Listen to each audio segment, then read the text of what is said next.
Hi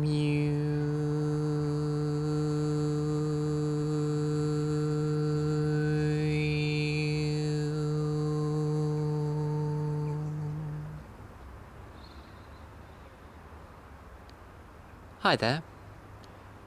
In my introductory video, I mentioned the 3 phases of the receiving of information on the Mu healing system. And I just want to go into a little bit more detail about that and refer it to the Mu training system, and just a little bit about where I'm at with regard to the development of this channel. As I mentioned, the first phase is the actual receiving of the information, which so far has taken about 3 years. And that's when you just receive the information and write it down and present it in some electronic form. And that's the easy part. But the second phase is when you actually absorb the information, when you break down resistance to it, when you seek to become comfortable with the system and apply it to yourself. And also, as part of yourself, applying it to loved ones, friends and family, practicing the actual method and taking in the symbols. That's very important as well, and working with them. It's very necessary to go in baby steps over this, because we want to prevent something which I call budding off, which is when you think that you know more than you actually do about something, and you present a certain face to the world, the face of the person, of the knower, but inside there's a part of you which is still ignorant of that about which you are supposed to be an expert. So, and what happens is that ignorant part sort of gets a little bit too strong and can undermine all the good work that you're trying to do. It's basically heal thyself. That's the principle of it. Because if you don't love yourself, if you don't heal yourself, then in no way can you possibly be much of a channel of healing for other people. But having said that, of course, there is no doubt about the reassuring fact that when you give healing to others, you also receive healing yourself. So it's a little bit of a balancing act between becoming too sort of cocksure of yourself on one hand and falling flat on your nose, and also being too cautious and saying, I'm not ready, I'm not ready. You know, you've got to take the plunge sometime, but you want to be a little bit prepared before you do.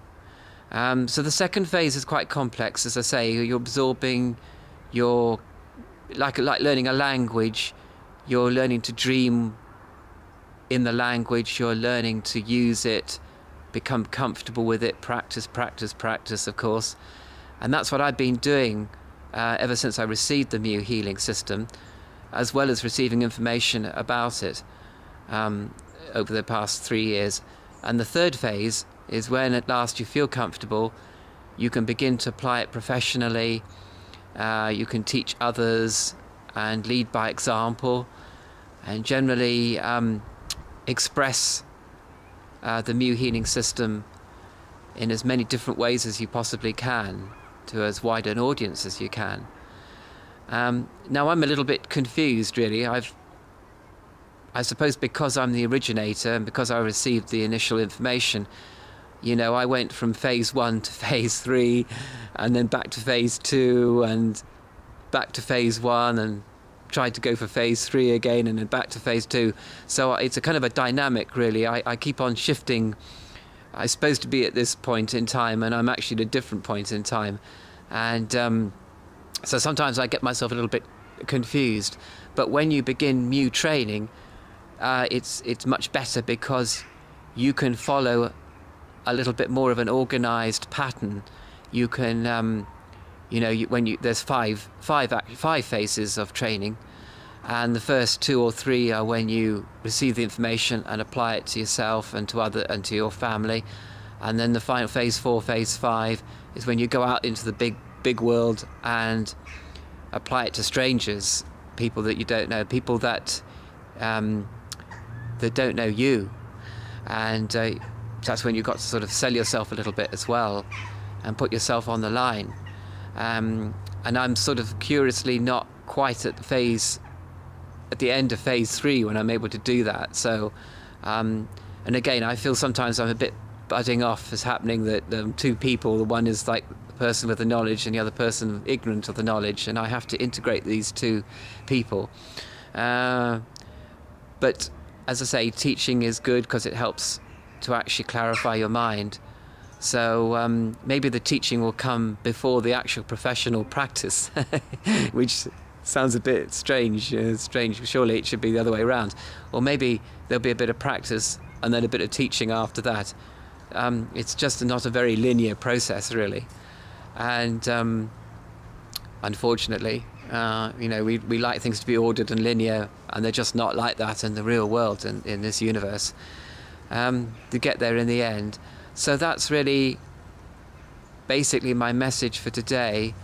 And when you come, if you ever come to do Mu training, it's slightly less confusing for you, and hopefully you'll be able to take on board the various different phases of development. Thanks very much for watching. Bye for now.